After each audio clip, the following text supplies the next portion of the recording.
Hello ನಮಸ್ತೆ, ಎಲ್ಲರೂ ಹೇಗಿದ್ದೀರಾ? Welcome to simple life in Oman. ಯಾರೆಲ್ಲ ನಮ್ಮ ಚಾನಲ್ನ ಸಬ್ಸ್ಕ್ರೈಬ್ ಮಾಡ್ಕೊಂಡಿದ್ದೀರಾ ಅವರಿಗೆಲ್ಲ ತುಂಬ ಥ್ಯಾಂಕ್ಸ್.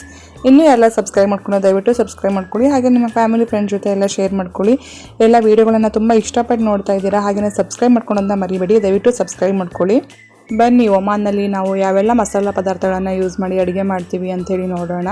ಹಾಗೆಯೇ ಇಲ್ಲಿ ಶಾಹಿ, ಹಾಗೆ ಗಝಲ್ಲು, HBM ಈ ರೀತಿಯಾದ ಮಸಾಲ ಪದಾರ್ಥಗಳೆಲ್ಲ ಸಿಗ್ತಾ ಹೋಗುತ್ತೆ. ತುಂಬ ಚೆನ್ನಾಗೂ ಕೂಡ ಇರುತ್ತೆ. ಹಾಗೆ ಲುಲ್ಲು ಬ್ರ್ಯಾಂಡಲ್ಲೂ ಕೂಡ ಎಲ್ಲ ಮಸಾಲ ಪದಾರ್ಥಗಳೆಲ್ಲ ಸಿಗುತ್ತೆ, ಅದು ಕೂಡ ಚೆನ್ನಾಗಿರುತ್ತೆ. ಬಟ್ ನಾನು ಆ ರೀತಿ ರೆಡಿಮೇಡ್ ತರೋದೆಲ್ಲ ತುಂಬ ಕಮ್ಮಿ. ಯಾಕಂತಂದರೆ ಊರಿಂದ ಮಸಾಲೆ ಪದಾರ್ಥ ಏನಾದ್ರು ಬೇಕಂತ ಹೇಳಿದ್ರೆ ಅಮ್ಮ ಮಾಡಿ ಕೊಟ್ಟು ಕಳಿಸಿರ್ತಾರೆ, ಹಾಗೆ ಅಪ್ಪನೂ ತಂದು ಕೊಟ್ಟಿರ್ತಾರೆ. ಹಾಗೆ ನನ್ನ ಹಸ್ಬೆಂಡ್ ಮನೆಯಲ್ಲಿ ಕಾಳು ಮೆಣಸೆಲ್ಲ ಬೆಳೆಯೋದ್ರಿಂದ ಅಮ್ಮನೂ ಕೂಡ ಎಲ್ಲ ಕೊಟ್ಟು ಕಳಿಸಿರ್ತಾರೆ ಕಾಳು ಮೆಣಸೆಲ್ಲ. ಅದರಿಂದ ನಾನಿಲ್ಲಿ ತೊಗೊಳೋ ಅಂಥದ್ದು ರೆಡಿಮೇಡು ತುಂಬ ಕಮ್ಮಿ. ಈ ರೀತಿಯಾಗಿ ನಾನು ಮನೆಯಲ್ಲೇ ಎಲ್ಲ ಮಸಾಲ ಪದಾರ್ಥಗಳನ್ನು ಮಾಡ್ಕೊತೀನಿ. ಈಗ ನೋಡಿ, ನಾನು ಜೀರಿಗೆ ಪುಡಿಯನ್ನು ಮಾಡೋಣ ಅಂಥೇಳಿ ಜೀರಿಗೆಯನ್ನು ಹುರಿತಾ ಇದ್ದೀನಿ. ಸಣ್ಣ ಫ್ಲೇಮಲ್ಲಿ ನಾವು ಈ ಜೀರಿಗೆನ ಚೆನ್ನಾಗಿ ಹುರ್ಕೊಳ್ಬೇಕು. ಅದಕ್ಕೂ ಮುಂಚೆ ನಾವು ಇದನ್ನು ಚೆನ್ನಾಗಿ ಕ್ಲೀನ್ ಮಾಡ್ಕೊಂಡಿರಬೇಕು. ಆ ನಂತರ ಈ ರೀತಿಯಾಗಿ ಸಣ್ಣ ಫ್ಲೇಮ್ ಇಟ್ಟು ಚೆನ್ನಾಗಿ ಇದನ್ನು ಹುರ್ಕೊಬೇಕು.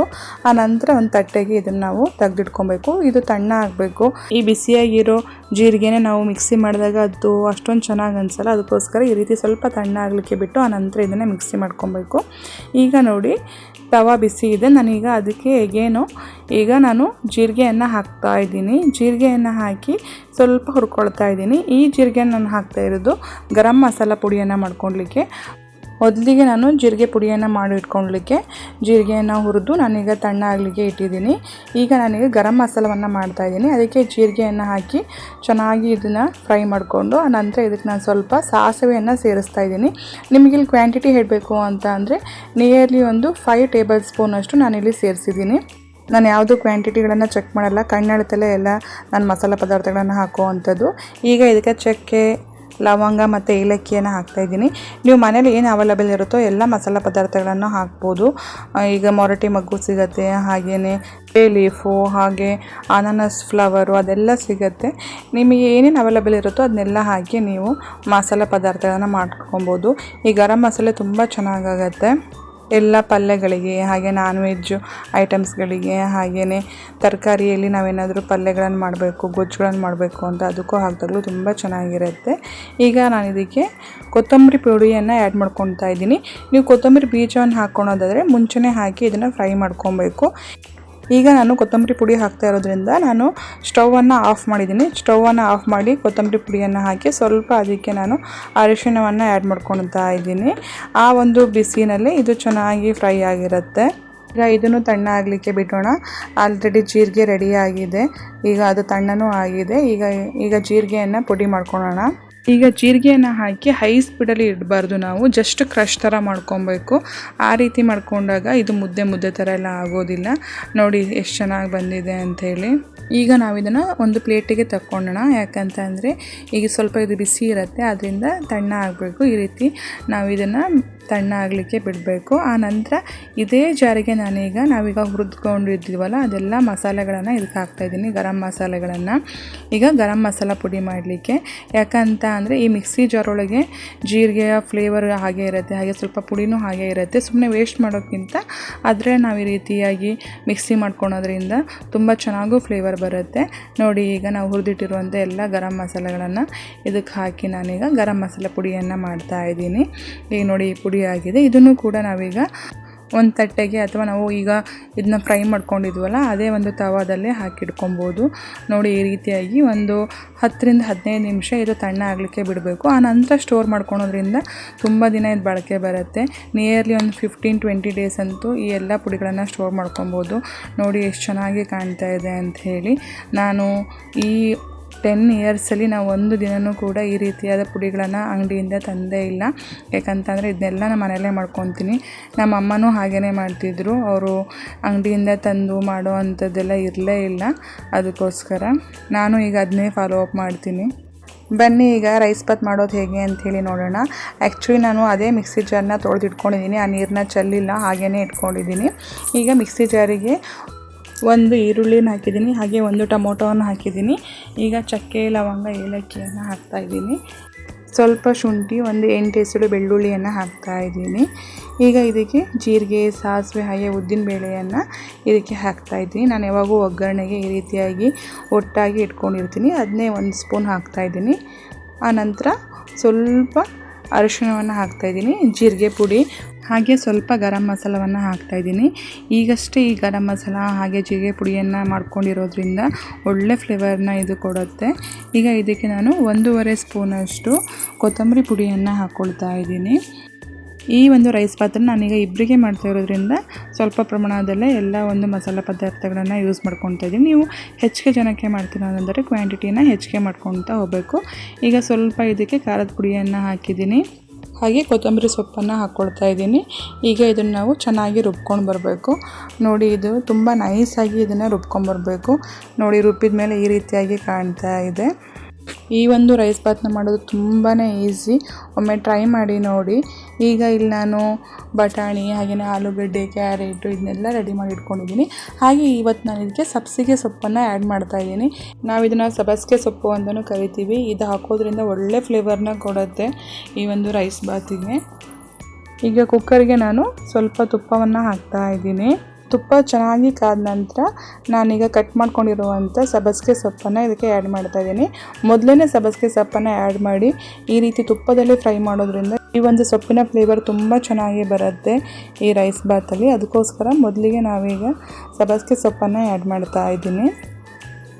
ನೋಡಿ, ಈಗ ನಾನು ಇದಕ್ಕೆ ನಾವು ರುಬ್ಬಿರುವಂಥ ಮಸಾಲವನ್ನು ಆ್ಯಡ್ ಮಾಡ್ತಾ ಇದ್ದೀನಿ. ಇದಕ್ಕೆ ಎಗೇನ್ ನಾನೀಗ ಈರುಳ್ಳಿ, ಟೊಮೊಟೊ ಅದೇನೂ ಹೆಚ್ಚಿ ಹಾಕೋದಿಲ್ಲ, ಈಸಿಯಾಗಿ ಮಾಡೋ ಅಂಥದ್ದು. ನಾವೀಗ ರುಬ್ಬಿಟ್ಟಿರುವಂಥ ಈ ಮಸಾಲವನ್ನೆಲ್ಲ ಇದಕ್ಕೆ ಆ್ಯಡ್ ಮಾಡಿದ್ರೆ ಆಯಿತು ಅಷ್ಟೇ. ತುಂಬ ಈಸಿಯಾಗಿ ಕ್ವಿಕ್ಕಾಗಿ ಈ ಒಂದು ರೈಸ್ ಬಾತ್ನ ಮಾಡ್ಕೊಬೋದು. ಮಾರ್ನಿಂಗ್ ಬ್ರೇಕ್ಫಾಸ್ಟ್ಗಾಗಿರ್ಬೋದು, ಹಾಗೆ ಲಂಚಿಗೆ, ಡಿನ್ನರ್ಗೆ, ಯಾವ ಟೈಮಲ್ಲಿ ಬೇಕಾದರೂ ಅರ್ಜೆಂಟಿಗೆ ಆಗಬೇಕು ಅಂತ ಅಂದರೆ ಈ ಒಂದು ರೈಸ್ ಬಾತ್ನ ಈಸಿಯಾಗಿ ಮಾಡ್ಕೊಂಬಿಡ್ಬೋದು. ನೋಡಿ, ನಾವೀಗ ರುಬ್ಬಿರುವಂಥ ಮಸಾಲವನ್ನು ಇದಕ್ಕೆ ಹಾಕಿ ತುಂಬ ಚೆನ್ನಾಗಿ ಬಾಡಿಸ್ಕೊಂಡಿದ್ದೀವಿ. ಈಗ ಮಸಾಲ ಫ್ರೈ ಆಗ್ತಾ ಇದೆ. ನೋಡಿ, ಈ ಜಾರಲ್ಲಿ ಸುಮಾರಷ್ಟು ಮಸಾಲ ಇನ್ನೂ ಬಾಕಿ ಇರುತ್ತೆ. ಆವಾಗ ನಾವೇನು ಮಾಡಬೇಕು ಅಂತ ಅಂದರೆ ಈ ರೀತಿಯಾಗಿ ಇದಕ್ಕೆ ಮೊಸರು ಇಲ್ಲ ಅಂತಂದರೆ ನೀರು ಹಾಕಿ ಇದನ್ನು ಈ ಮಸಾಲಕ್ಕೆ ಆ್ಯಡ್ ಮಾಡ್ಕೊಬೇಕು. ಸುಮ್ಮನೆ ವೇಸ್ಟ್ ಮಾಡಿ ಎಸೆಯೋಕ್ಕಿಂತ ಈ ರೀತಿ ಯೂಸ್ ಮಾಡಿಕೊಂಡ್ರೆ ಒಳ್ಳೆಯದಾಗತ್ತೆ. ಒಮ್ಮೆ ಟ್ರೈ ಮಾಡಿ ನೋಡಿ. ನಾನು ಮೊದಲು ಗರಂ ಮಸಾಲವನ್ನು ಮಾಡ್ಕೊಂಡಿದ್ನಲ್ಲ, ಅದಕ್ಕೂ ಸ್ವಲ್ಪ ನೀರನ್ನು ಹಾಕಿ ತೆಗೆದಿಟ್ಕೊಂಡಿದ್ದೆ. ಈಗ ಆ ನೀರನ್ನು ನಾನು ಇದಕ್ಕೆ ಹಾಕಿ ಯೂಸ್ ಮಾಡ್ಕೊಳ್ತಾ ಇದ್ದೀನಿ. ಸುಮ್ಮನೆ ವೇಸ್ಟ್ ಮಾಡೋಕ್ಕಿಂತ ಈ ರೀತಿ ಹಾಕಿ ಮಾಡೋದ್ರಿಂದ ಫ್ಲೇವರ್ ತುಂಬ ಚೆನ್ನಾಗಿ ಬರುತ್ತೆ. ಈಗ ಮಸಾಲೆ ಎಲ್ಲ ಚೆನ್ನಾಗಿ ಫ್ರೈ ಆದಮೇಲೆ ನಾನೀಗ ತರಕಾರಿಗಳನ್ನು ಆ್ಯಡ್ ಮಾಡ್ಕೊಳ್ತಾ ಇದ್ದೀನಿ. ತರಕಾರಿ ಆ್ಯಡ್ ಮಾಡಿದ ನಂತರದಲ್ಲಿ ನಾನೀಗ ಉಪ್ಪನ್ನು ಆ್ಯಡ್ ಮಾಡ್ಕೊಳ್ತಾ ಇದ್ದೀನಿ. ಹಾಗೆಯೇ ಇದಕ್ಕೆ ಸ್ವಲ್ಪ ಕೊತ್ತಂಬರಿ ಸೊಪ್ಪನ್ನು ಈಗಲೇ ನಾನು ಇದಕ್ಕೆ ಸೇರಿಸ್ಕೊಳ್ತಾ ಇದ್ದೀನಿ. ಆವಾಗ ಫ್ಲೇವರ್ ತುಂಬ ಚೆನ್ನಾಗಿ ಬರುತ್ತೆ. ಯಾಕಂತಂದರೆ ತುಂಬ ಚೆನ್ನಾಗಿ ಇದು ಎಣ್ಣೆಯಲ್ಲಿ ಫ್ರೈ ಆಗ್ತಾ ಇರೋದ್ರಿಂದ ತುಂಬ ಒಳ್ಳೆ ಫ್ಲೇವರ್ನ ಕೊಡುತ್ತೆ. ಆ ಟೈಮಲ್ಲಿ ನಾವು ನಮಗೆ ಎಷ್ಟು ಪ್ರಮಾಣದ ಅಕ್ಕಿ ಬೇಕು ಅದನ್ನ ವಾಶ್ ಮಾಡ್ಕೊಂಡು ಇಟ್ಕೊಬೇಕು. ಆ ನಂತರ ನಾವೀಗ ಈ ಒಂದು ಮಸಾಲೆಗೆ ಇದನ್ನು ಸೇರಿಸ್ಕೊಬೇಕು. ಈ ರೀತಿ ಅಕ್ಕಿಯನ್ನು ಸೇರಿಸ್ಕೊಂಡು ಚೆನ್ನಾಗಿ ಈ ಮಸಾಲೆಯಲ್ಲಿ ಸ್ವಲ್ಪ ಹೊತ್ತು ಫ್ರೈ ಆಗಲಿಕ್ಕೆ ಬಿಡಬೇಕು.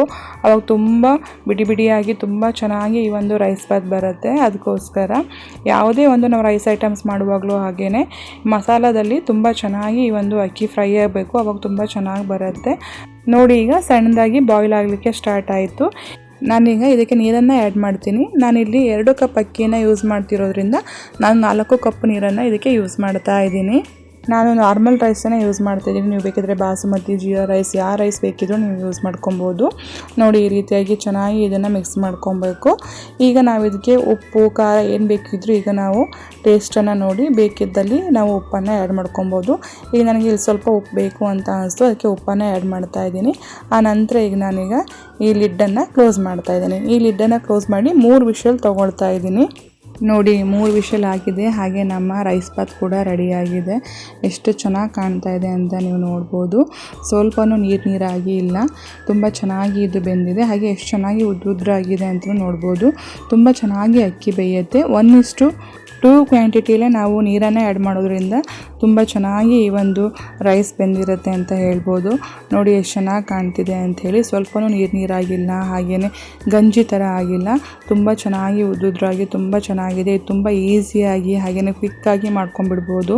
ಬೇಕಿದ್ದರೆ ಟ್ರೈ ಮಾಡಿ. ಹಾಗೆ ಕಮೆಂಟ್ ಬಾಕ್ಸಲ್ಲಿ ಕಮೆಂಟ್ ಮಾಡಿ ತಿಳಿಸಿ ಹೇಗಾಗಿತ್ತು ಅಂತ ಹೇಳಿ. ನೋಡಿ ಎಷ್ಟು ಚೆನ್ನಾಗಾಗಿದೆ ಅಂಥೇಳಿ. ಸ್ವಲ್ಪನೂ ಕೂಡ ಇದು ಸ್ಟಿಕ್ಕಿ ಥರ ಅನಿಸಿಲ್ಲ, ಮುದ್ದೆ ಥರ ಆಗಿಲ್ಲ. ನೋಡಿ ಎಷ್ಟು ಚೆನ್ನಾಗಾಗಿದೆ ಅಂಥೇಳಿ. ರೆಸಿಪಿ ಎಲ್ಲ ಇಷ್ಟ ಆಗ್ತಿದೆಯಾ, ಈಸಿಯಾಗಿ ಮಾಡ್ಬೋದು ಅಂತ ಅನಿಸ್ತಿದೆಯಾ ಹೇಗೆ ಅಂತೇಳಿ ಕಮೆಂಟ್ ಬಾಕ್ಸಲ್ಲಿ ತಿಳಿಸಿ. ಹಾಗೆ ಯಾವ ರೀತಿಯಾದ ರೆಸಿಪಿಗಳು ಬೇಕು ಅಂತಲೂ ಕೂಡ ಕಮೆಂಟ್ ಬಾಕ್ಸಲ್ಲಿ ತಿಳಿಸಿ. ಆದಷ್ಟು ಈ ಎಲ್ಲ ರೆಸಿಪಿಗಳನ್ನು ಮಾಡಲಿಕ್ಕೆ ಟ್ರೈ ಮಾಡ್ತೀವಿ. ಈಗ ಈ ಪ್ಲೇಟೆಲ್ಲ ರೆಡಿ ಮಾಡಿ ನನ್ನ ಮಕ್ಕಳಿಗೆ ಪಲಾವು ಹಾಗೆಯೇ ಈ ಥರ ರೈಸ್ ಬಾತು ಅದೆಲ್ಲ ಅಂದರೆ ತುಂಬ ಇಷ್ಟ. ಇಬ್ರಿಗೂ ಹಾಕ್ಕೊಟ್ಟೆ. ಅವರು ತಿಂಡಿ ಎಲ್ಲ ಮುಗಿಸಿ ಈಗ ಆಟ ಆಡ್ತಾ ಕೂತ್ಕೊಂಡಿದ್ದಾರೆ. ನೋಡಿ ಇಬ್ಬರು ಆಟ ಆಡ್ತಿದ್ದಾರೆ. ಇವರಿಬ್ಬರು ಸೇರಿ ಏನು ಮಾಡಿದ್ದಾರೆ ಅಂತೇಳಿ ನಾನು ನಿಮಗೆ ತೋರಿಸ್ತೀನಿ. ನೋಡಿ ಇಬ್ಬರು ಕೂತ್ಕೊಂಡು ಇಲ್ಲಿ ಕ್ಲೇ ಆಟ ಆಡ್ತಾ ಇದ್ದರು. ಕ್ಲೇನಲ್ಲಿ ಏನು ಮಾಡಿದ್ದಾರೆ ಅಂತ ನೋಡಿ.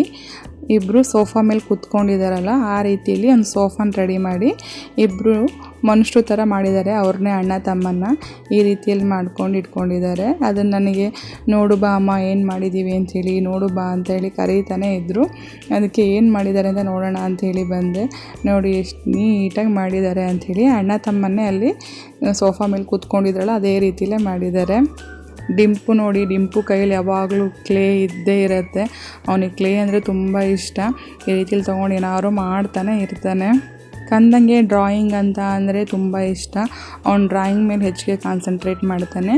ಡಿಂಪುಗೆ ಈ ಥರ ಕ್ಲೇನಲ್ಲಿ ಏನಾದ್ರು ಮಾಡಲಿಕ್ಕೆಲ್ಲ ತುಂಬ ಇಷ್ಟ. ನೋಡಿ ಹೇಗಾಗಿದೆ ಅಂತೇಳಿ ಕಾಮೆಂಟಲ್ಲಿ ತಿಳಿಸಿ. ಚೆನ್ನಾಗಿದೆಯಾ? ಅಣ್ಣ ತಮ್ಮ ಇಬ್ಬರು ಚೆನ್ನಾಗಿ ಕಾಣ್ತಾ ಇದ್ದಾರೆ. ಇದರಲ್ಲಿ ಸೋಫಾ ಮೇಲೆ ಕೂತ್ಕೊಂಡಿದ್ದಾರೆ.